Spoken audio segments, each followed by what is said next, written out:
Graça e paz, meus queridos irmãos, que Deus abençoe a sua vida em nome de Jesus. Antes de iniciarmos aqui o nosso estudo, nossa reflexão sobre a exaltação de Cristo, gostaria de fazer aqui uma oração. Pai eterno, em nome de teu Filho Jesus, eu agradeço ao Senhor por essa oportunidade de poder refletir, meu Pai, sobre a exaltação do teu Filho Jesus. A Ele seja toda a honra, toda a glória e todo o louvor, meu Senhor.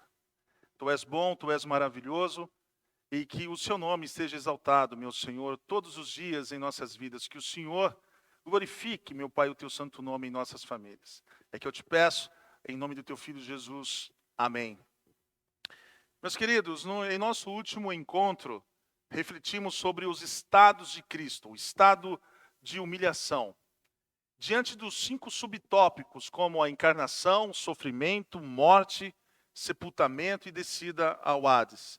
Através desses 5 tópicos, entendemos que o estado de humilhação de Cristo não se limitou na hora anteriores da sua morte, tampouco quando ele estava ali sangrando na cruz. Mas os sofrimentos de Cristo inicia-se em sua vida desde a sua encarnação.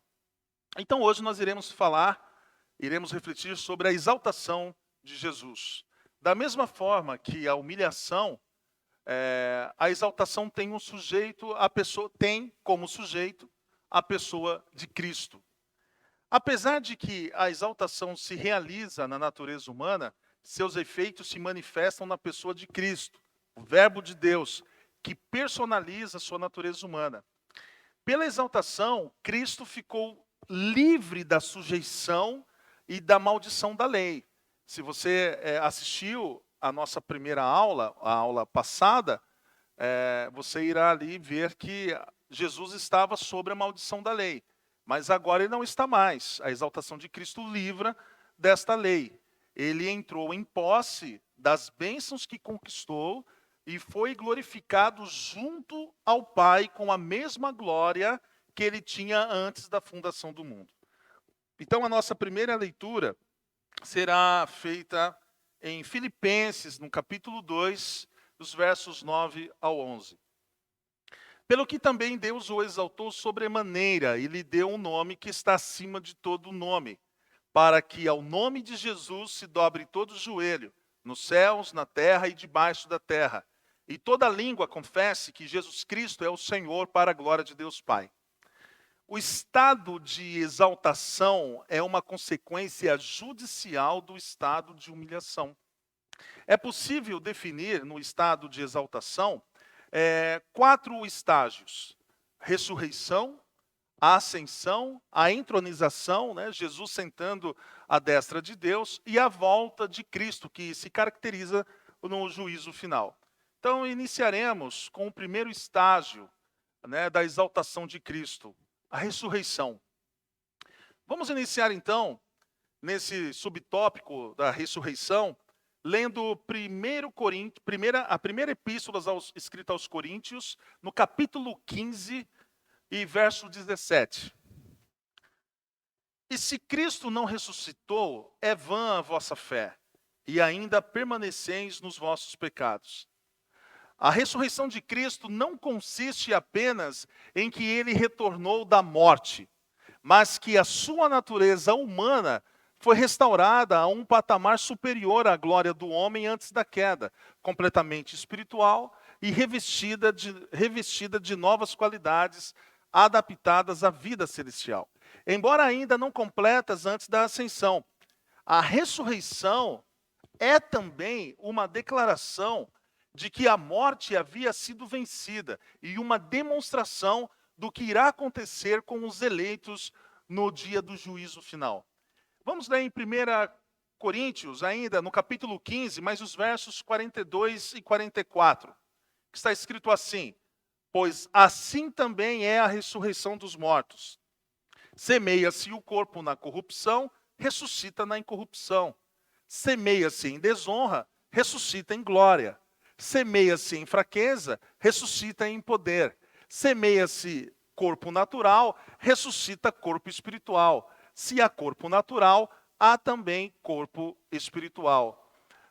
Então, a ressurreição está em conexão direta com a segunda volta de Cristo. Por ela, Deus fez ver a todos que Cristo é o Filho de Deus. E pela ressurreição, foi exaltado acima de toda potestade e de todo poder, e todo poder foi dado a Ele. E desta forma foi acreditado e destinado eternamente a vencer o poder da morte. Levantando da mesma forma, pela ressurreição dos mortos, todos os homens e mulheres para o julgamento final. Vamos ler o que está escrito em Atos, capítulo 17, e verso 31. Porquanto estabeleceu um dia em que há de julgar o mundo com justiça, por meio de um varão que destinou e acreditou diante de todos, ressuscitando-o dentre os mortos. A ressurreição de Cristo é um evento inalienável no plano de redenção, pelo qual ele completa e sela sua obra redentora, vencendo o poder da morte e do diabo, pelo que o apóstolo diz com certeza e até com um certo tom de desafio, né? Está lá em 1 Coríntios, capítulo 15, 55, o apóstolo Paulo peitando, né? Se assim, por assim dizer, a morte. Onde está, ó morte, a tua vitória? Onde está, ó morte, o teu aguilhão? Pela sua morte, Cristo venceu o poder do pecado, conseguindo o perdão de seu povo, que lhe foi dado por Deus. Pela ressurreição, conseguiu a justificação desse mesmo povo diante de Deus, completando assim o seu trabalho. Veja que Calvino escreveu sobre essa atmosfera. De que natureza seja isto melhor que se exprime nas palavras de Paulo? Calvino, pois diz que ele morreu por causa de nossos pecados e ressuscitou por causa de nossa justificação. Como se estivesse a dizer que o pecado foi removido por sua morte, a justiça restaurada e restabelecida por sua ressurreição. Ora, como em morrendo não podia ele livrar da morte, se ele próprio à morte fosse sucumbido? Como nos haveria adquirido a vitória se houvesse fracassado na luta? Pelo que assim dividimos a matéria de nossa salvação entre a morte e a ressurreição de Cristo, que mediante aquela morte, Calvino aponta, a morte de Jesus, o pecado foi aniquilado e extinta a morte através desta ressurreição. A justiça foi restaurada e a vida restabelecida.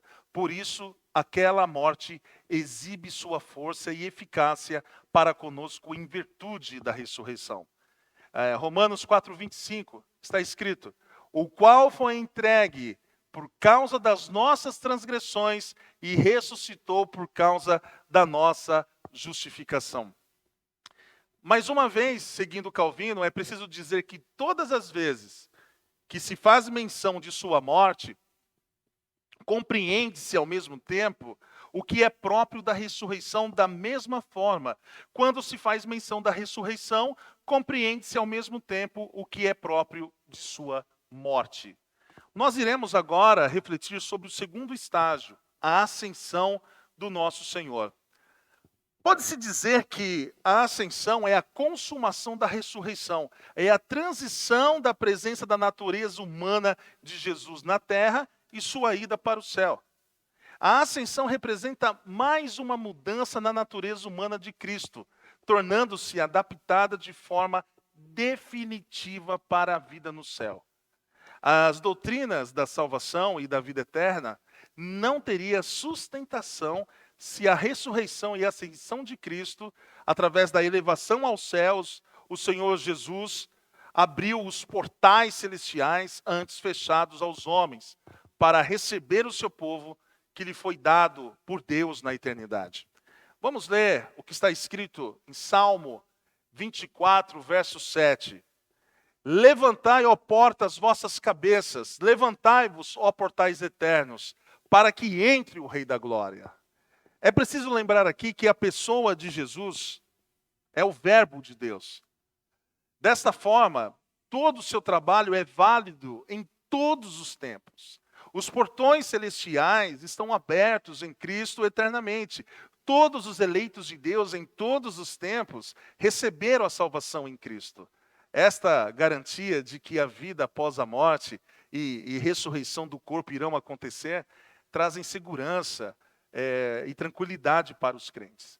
Pois o apóstolo diz que se os cristãos, se os cristãos esperam nesta vida, se a visão deles, a esperança deles se limitam somente para as coisas dessa vida, eles são os mais infelizes de todos os homens. Vamos ler em 1 Coríntios capítulo 15, 19. Está escrito assim: se a nossa esperança em Cristo se limita apenas a esta vida, somos os mais infelizes de todos os homens.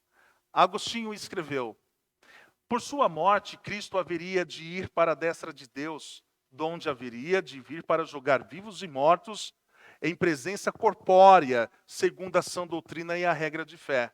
Pois em presença espiritual, como eles haveriam de vir após a ascensão. Mateus 28, 20. Ensinando-os a guardar todas as coisas que vos tenho ordenado. Eis que estou convosco todos os dias até a consumação dos séculos. Nós vamos agora para o segundo estágio da exaltação de Cristo, né? Que fala sobre a entronização de Jesus, né? Jesus assentado à destra de Deus. Quando Cristo estava diante do sumo sacerdote, ele predisse que se assentaria à direita do Todo-Poderoso. Vamos ver isso, esse registro, no Evangelho de Mateus, capítulo 26 e verso 64. Respondeu-lhe Jesus: tu disseste, entretanto, eu vos declaro que desde agora vereis o Filho do Homem assentado à direita do Todo-Poderoso, vindo sobre as nuvens do céu. O apóstolo Pedro também falou sobre isso em um dos seus sermões, que está registrado em Atos, capítulo 2, os versículos 33 a 36. Exaltado, pois, à destra de Deus, tendo recebido do Pai a promessa do Espírito Santo, derramou isto que vedes e ouvis. Porque Davi não subiu aos céus, mas ele mesmo declara: disse o Senhor ao meu Senhor, assenta-te à minha direita, até que eu ponha os teus inimigos por estrado dos teus pés. Esteja absolutamente certo, pois toda a casa de Israel, de que a esse Jesus que vós crucificastes, Deus o fez o Senhor e Cristo. Qual é a importância de estar assentado à direita de Deus? Devemos refletir que a expressão direita de Deus é antropomórfica. Antropomórfica, é isso. Quase uma língua estranha, mas não é. E não pode ser entendida literalmente. A expressão como é empregada nesse contexto é derivada do Salmo 110 e verso 1. Vamos lá, vamos ver o que está escrito. Assenta-te à minha direita, até que eu ponha os teus inimigos debaixo dos teus pés. Estar assentado à destra de Deus, à destra do rei, podia ser apenas um sinal de honra. Vamos lá para primeiro livro de Reis, capítulo 2, versículo 19. Foi, pois, a Betseba ter com o rei Salomão para falar-lhe por Adonias. O rei se levantou a encontrar-se com ela e se inclinou diante dela. Então se assentou no seu trono e mandou pôr uma cadeira para sua mãe, e ela se assentou à sua mão direita. Mas também sentar à direita do rei podia denotar participação no governo e, consequentemente, na honra e na glória correspondente. No caso de Cristo, era indubitavelmente o fator de que o mediador havia recebido as rédeas do governo sobre a igreja e sobre o universo, e foi feito participante da glória correspondente. Então, esse fato significa que Cristo recebeu o governo da igreja em acréscimo ao governo do universo como Rei eterno e supremo. Significa também que o seu ofício de mediador e sacerdote é exercido de maneira plenamente eficaz, em igualdade e exatamente conforme a vontade de Deus. Esta autoridade significa ainda que Cristo envia o Espírito para continuar e completar sua obra de redenção junto a seu povo na terra. Efésios, capítulo 1, versículos 20 e 20, versículos 20 a 22. Que está escrito assim: o qual exerceu ele em Cristo, ressuscitando-o dentre os mortos e fazendo-o assentar à sua direita nos lugares celestiais, acima de todo principado e potestade, e poder e domínio de todo nome que possa se referir, não só no presente século, mas também no vindouro, e pôs todas as coisas debaixo dos pés, e para ser o cabeça de todas as coisas, o deu à igreja. Amém. Nosso próximo estágio e último é sobre o juízo final. Nós estamos aqui então ainda falando sobre os estágios de exaltação do nosso Senhor Jesus. Então vamos agora para o último, que é o juízo final. Pela sua exaltação, que Cristo adquiriu o poder do julgamento, pela sua exaltação, Cristo adquiriu o poder do julgamento definitivo. Sua volta em glória no dia do juízo é a realização suprema da exaltação. Entendeu? A volta de Jesus Cristo é a realização suprema da exaltação. Já vimos acima já vimos nos blocos anteriores, nos subtópicos, que a ressurreição de Cristo, que Cristo foi exaltado acima de toda potestade, todo poder e todo domínio, para que desta forma tenha em si o poder e o nome que está sobre todo o nome. Pois o julgamento requer autoridade, e a autoridade de Cristo vem de sua exaltação, que é acima de todas as coisas. Vamos ler em Mateus 16, 27. Mateus, capítulo 16 e verso 27. Está escrito assim: porque o Filho do Homem há de vir na glória de seu Pai com os seus anjos, e então retribuirá a cada um conforme as suas obras. A volta de Jesus, a vinda de Jesus é um estágio de exaltação também. Eu não sei se você havia pensado nisso, porque muitas vezes é omitida a volta de Cristo sendo considerada como um estágio de exaltação. Como se a exaltação à destra de Deus fosse o ponto culminante. Mas isso não é verdade. O ponto supremo da exaltação de Cristo se dará na volta daquele que sofreu nas mãos dos homens. Esse que sofreu nas mãos dos homens voltará como supremo juiz. Ele mesmo indicou isto como uma prerrogativa mediatória. Vamos lá para o Evangelho de João, capítulo 5, a partir do versículo 21. E o Pai a ninguém julga, mas ao Filho confiou todo o julgamento, a fim de que todos honrem o Filho do modo por que honrar o Pai. Quem não honra o Filho, não honra o Pai que o enviou. Em verdade vos digo, quem ouve a minha palavra e crê naquele que me enviou, tem a vida eterna. Não entra em juízo, mas passou da morte para a vida. Em verdade vos digo que vem a hora, e já chegou, em que os mortos ouvirão a voz do Filho de Deus, e os que a ouvirem viverão, porque assim como o Pai tem vida em si mesmo, também concedeu ao Filho ter vida em si mesmo. Ele deu autoridade para julgar, porque é filho do homem. O mesmo fizeram os apóstolos. Vamos para Atos, capítulo 10 e verso 42. E nos mandou pregar ao povo e testificar que ele é quem foi constituído por Deus, juiz de vivos e de mortos. Atos 17, capítulo 17 e verso 31. Porquanto estabeleceu um dia em que há de julgar o mundo com justiça, por meio de um varão que destinou e acreditou diante de todos, ressuscitando-o dentre os mortos. Pela exaltação de Cristo, pode-se dizer que o cristianismo não é uma religião baseada em volta de um homem piedoso que morreu para salvar a humanidade. Não é também uma religião baseada em um grande mestre que serve de exemplo para a salvação dos homens. Não é uma religião de um homem altamente espiritualizado através de muitas reencarnações, mas sim uma religião baseada em um Deus todo-poderoso e redentor, um Deus vivo e eternamente presente ao lado de seus filhos. Então, meus queridos irmãos, esse ambiente da exaltação de Cristo finaliza aqui os nossos estudos sobre a humilhação de Cristo e a exaltação de Cristo.